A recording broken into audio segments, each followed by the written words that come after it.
Welcome back everyone. Welcome to civil services study practice set number ये 365 है। Test series UPPSC RO ARO के लिए चल रही है। प्रैक्टिस करेंगे इसमें हम करंट अफेयर्स के एक और टेस्ट पर। इस टेस्ट सीरीज की प्लेलिस्ट बना रखी है, वहाँ पर आप टेस्ट नंबर 1 से लेकर 365 तक पहुँच सकते हैं। आगे जो भी टेस्ट आएगा वहाँ तक पहुँच सकते हैं और डिस्क्रिप्शन बॉक्स में लिंक है उसका। तो आज के दिन का दूसरा टेस्ट है और इससे रिलेटेड पहला प्रश्न है, चिकित्सा या फिजियोलॉजी या मेडिसिन 2023 का नोबेल पुरस्कार किसे प्रदान किया गया है? इन तीन नाम से किसी से ही पूछा जा सकता है। चिकित्सा का नोबेल पुरस्कार 2023, फिजियोलॉजी या मेडिसिन। फिजियोलॉजी को बोला जाता है शरीर क्रिया विज्ञान। तो दो लोगों को दिया गया है 2023 में। एक का नाम है कैटालिन कारिको और दूसरे का नाम है ड्रीव विसमैन। तो ए और बी इसका आंसर हो जाएगा option number C. Pierre Agostini को दो और वैज्ञानिकों के साथ भौतिकी का नोबेल पुरस्कार 2023 प्रदान किया गया है। देखिए, चिकित्सा या मेडिसिन या फिजियोलॉजी ही है शरीर क्रिया विज्ञान। वर्ष 2023 का नोबेल पुरस्कार कैटालिन कारिको और ड्रीव विसमैन को प्रदान किया गया है। क्यों प्रदान किया गया है? मैसेंजर राइबोन्यूक्लिक एसिड यानी mRNA के न्यूक्लियोसाइड बेस संशोधन पर उनके अभूतपूर्व कार्य के लिए। और इन्होंने जो काम किया, इसकी वजह से ही वर्ष 2020 की शुरुआत में जो कोरोना महामारी हुई थी, उसमें जो कोविड-19 के विरुद्ध टीका बनाया गया, तो उसमें हेल्प मिली इनकी इस शोध से। ठीक है, mRNA वैक्सीन विकसित करने के लिए इन दोनों नोबेल पुरस्कार विजेताओं की खोज महत्वपूर्ण रही। हमने चर्चा कर ली ऑस्ट्रेलियन ओपन पर, हमने चर्चा कर ली फ्रेंच ओपन पर, हमने चर्चा कर ली है यूएस ओपन पर भी। एक साल में ये 4 ग्रैंड स्लैम होते हैं। सबसे पहले ऑस्ट्रेलियन, फ्रेंच, यूएस, विंबलडन, सबसे अंत में यूएस। तो यह है विंबलडन, यानी तीसरे दर्जे का ग्रैंड स्लैम, मतलब जो तीसरे नंबर पर आता है साल में, वो है विंबलडन। तो विंबलडन टेनिस टूर्नामेंट 2023 पुरुष एकल का फाइनल मुकाबला किसने जीता? 3 तो नोवाक जोकोविच, लेकिन इसको नोवाक जोकोविच नहीं जीत पाए क्योंकि इसमें नोवाक जोकोविच उप विजेता रहे। तो जीता कौन? ये व्यक्ति, और इनका नाम है Carlos Alcaraz, option number B. ठीक है, हराया किसको? नोवाक जोकोविच को। पहला है इनका ये। देखिए, विंबलडन 2023 पुरुष एकल फाइनल, जिसमें कार्लोस अल्काराज ने 4 बार के गत चैंपियन नोवाक जोकोविच को हराकर चैंपियनशिप का खिताब अपने नाम किया और पहला खिताब जीता। अक्सर समाचारों में रहने वाला पार्कर सोलर प्रोब एक वीनस मिशन है, मून मिशन है, सूर्य मिशन है, मार्स मिशन है। देखिए, जितने भी ग्रह हैं, 8 के 8 ग्रह, उनके नाम आपको याद होने चाहिए, हिंदी और अंग्रेजी दोनों में। ठीक है, तो सूर्य मिशन है एक, सौर मिशन है, पार्कर सोलर प्रोब किसका है? ये नासा का। इन सभी टेस्ट की आप फुल टेस्ट सीरीज प्राप्त कर सकते हैं नंबर इस पर कॉल या व्हाट्सएप करके। देखिए, हाल ही में नासा के पार्कर सोलर प्रोब मिशन द्वारा सूर्य की बाहरी सतह का अध्ययन करके सौर तूफानों तथा अंतरिक्ष के मौसम संबंधी विभिन्न तथ्यों की जानकारी प्रदान की गई है, इसलिए न्यूज़ में है ये। तो जितने भी सौर मिशन है, चाहे भारत का आदित्य L1 हो, इनको मैच वैच करने के लिए पूछ सकता है कौन किसका है, कौन नासा का, कौन इसरो का, इस तरह से।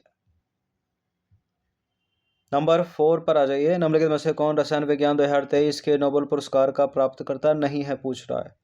मोंगी जी बाबेंडी, लुइस ई ब्रुस, एलेक्सी आई एकिमोव और क्लाडिया गोल्डिन। इस बार फिजिक्स का 3 लोगों को, केमिस्ट्री का भी 3 लोगों को, ठीक है, शांति का 1 को, अर्थशास्त्र का 1 को और चिकित्सा या मेडिसिन का 2 लोगों को। ये चीज़ याद रखिएगा। तो क्लाडिया गोल्डिन ने अर्थशास्त्र का नोबेल पुरस्कार 2023 जीता है, तो ये नहीं है, यही आंसर हो जाएगा। बाकी रसायन विज्ञान 2023 का नोबेल पुरस्कार प्राप्त करता 3 लोग, कौन कौन से? मोंगी जी बाबेंडी, लुइस ई ब्रुस, एलेक्सी आई एकिमोव। देखिए, रसायन विज्ञान का नोबेल पुरस्कार 2023 किसने, कौन देता है? Royal Swedish academy of sciences क्यों दिया गया है? इन 3 वैज्ञानिकों को प्राप्तकर्ता का नाम पहले देख लेते हैं। मोंगी जी बावेंडी, लुइस इब्रोस, एलेक्सी आई एक्िमोव क्वांटम डॉट्स के अभूतपूर्व आविष्कार और संश्लेषण के लिए दिया गया है। ये भी पूछा था क्यों दिया गया है।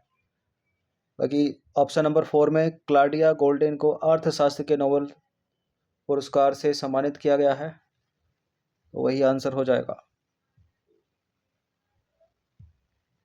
5वां प्रश्न है, 17वां प्रवासी भारतीय दिवस सम्मेलन कहाँ संपन्न हुआ? ये हुआ मध्य प्रदेश के इंदौर में। डी है इसका आंसर। देखिए, प्रवासी भारतीय दिवस सम्मेलन भारत सरकार का एक प्रमुख कार्यक्रम है और यह विदेशों में रहने वाले भारतीयों के साथ जुड़ने और संपर्क स्थापित करने तथा प्रवासी भारतीयों को एक दूसरे के साथ बातचीत करने के लिए एक महत्वपूर्ण मंच प्रदान करता है। 17वां प्रवासी भारतीय दिवस सम्मेलन मध्य प्रदेश सरकार के साथ साझेदारी में 8 से 10 जनवरी 2023 तक इंदौर में आयोजित किया गया। इसकी थीम क्या रही?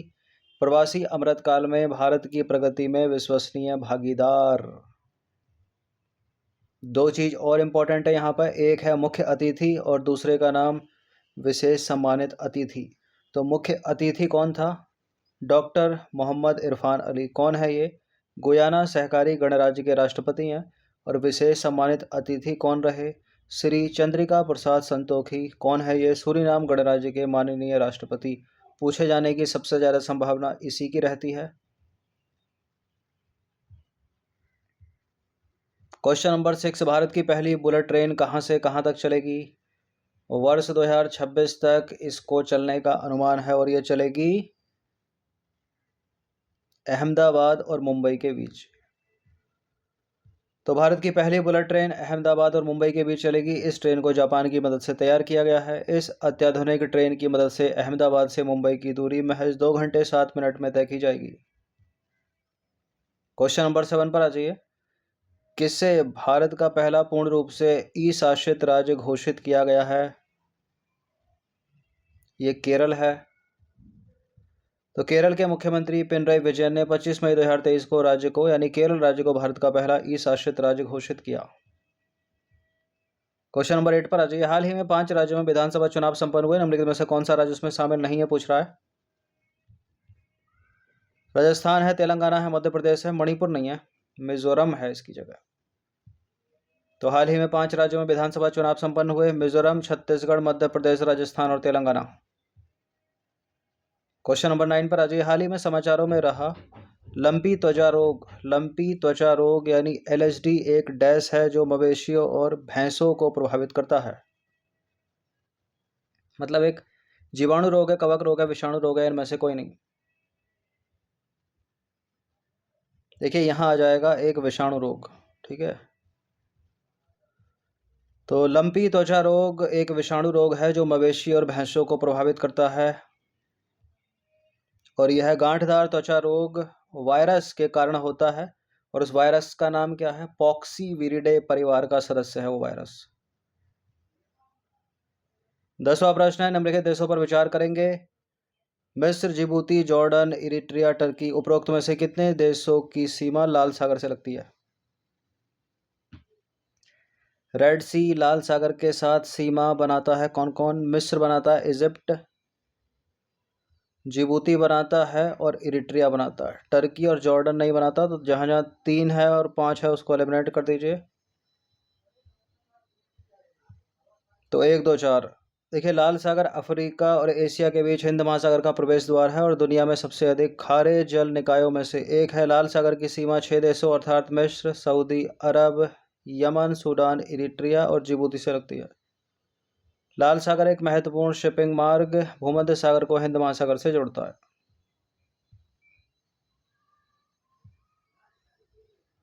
क्वेश्चन नंबर 11 पर आ जाइए। हाल ही में समाचारों में देखा गया है, खबरों में देखा गया, JN1 निम्नलिखित में से किससे संबंधित है?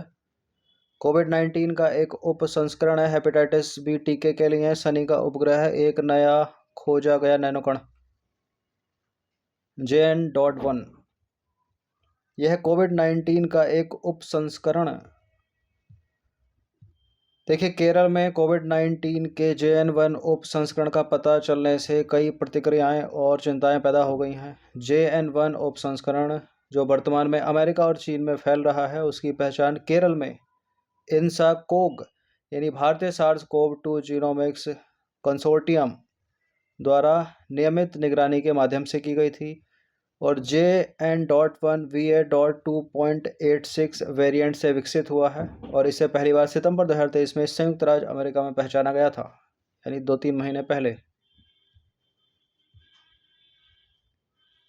12वां प्रश्न है, राष्ट्रीय खाद्य सुरक्षा अधिनियम 2013 के तहत पात्र व्यक्ति को हर महीने डैश खाद्यान्न मिलता है? 10 किलोग्राम, 5 किलोग्राम, 7 किलोग्राम, 3 किलोग्राम?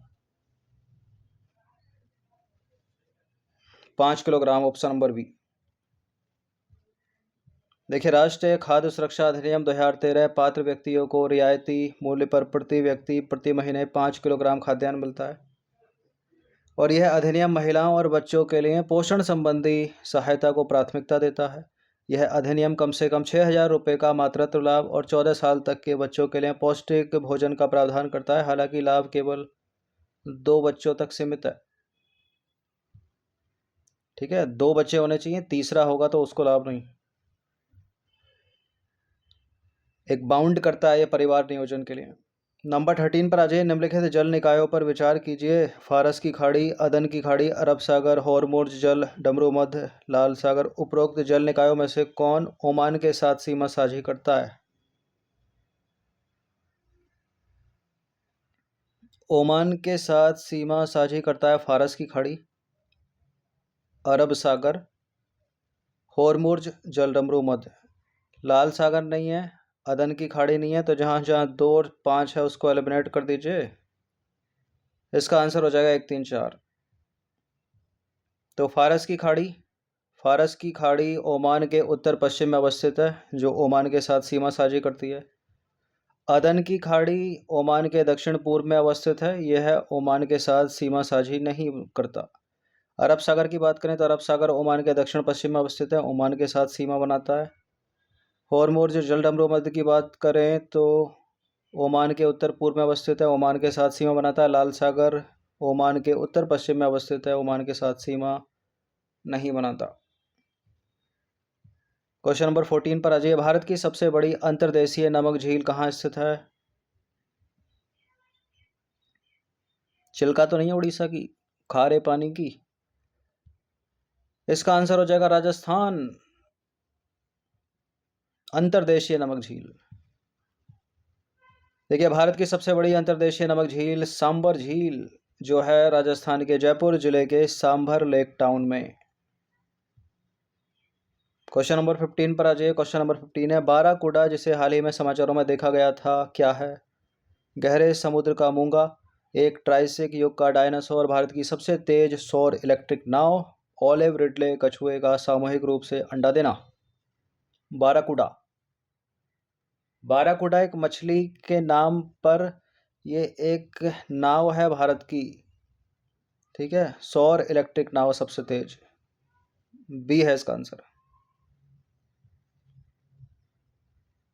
देखिए, भारत में सबसे तेज सौर इलेक्ट्रिक नाव बाराकूडा नेवाल्ट सोलर और इलेक्ट्रिक बोट्स द्वारा बनाई गई एक अभूतपूर्व रचना है और इस प्रभावशाली नाव या जहाज की लंबाई है 14 मीटर, चौड़ाई है 4.4 मीटर, जिसे न केवल यात्री परिवहन बल्कि माल ढुलाई के लिए भी डिज़ाइन किया गया है, जिसमें 12 यात्रियों तक की क्षमता है। ठीक है, सोलर नाव है एक। स्पीड है इसकी 23 किलोमीटर प्रति घंटे, समुद्री नॉटिकल मील में देखें तो 12.5 नॉटिकल मील शीर्ष गति है इसकी ये। और एक बार चार्ज करने पर 7 घंटे की रेंज के साथ बाराकूडा डबल 50 किलोवाट इलेक्ट्रिक मोटर इसमें लगी है। एक समुद्री ग्रेड LFP बैटरी है और 6 किलोवाट सौर ऊर्जा प्रणाली से सुसज्जित है। इसे 4 मीटर तक ऊंची समुद्री लहरों से निपटने के लिए डिज़ाइन किया गया है बाराकूडा को। तो इस तरह के प्रश्न एग्जाम में पूछ लेते हैं कि बाराकूडा है क्या। ये भारत की सबसे तेज सौर इलेक्ट्रिक नाव हाल ही में समाचारों में रही और ये दिखती है कुछ इस तरह से। ठीक है, मॉडर्नाइजेशन पर आधारित बाराकूडा, ये लगा इसमें सोलर पैनल। तो 12.5 नॉटिकल समुद्री मील की रफ्तार से चलती है ये। 12 यात्रियों को बैठने की क्षमता है इसमें, और माल ढुलाई के लिए अभी ये बनाई गई है। तो इस टेस्ट में 15 प्रश्न एटेड थे इंपॉर्टेंट, इनकी प्रैक्टिस करते चलिएगा। फुल टेस्ट सीरीज़ ये नंबर एस पर कॉल या व्हाट्सअप करके आप प्राप्त कर सकते हो।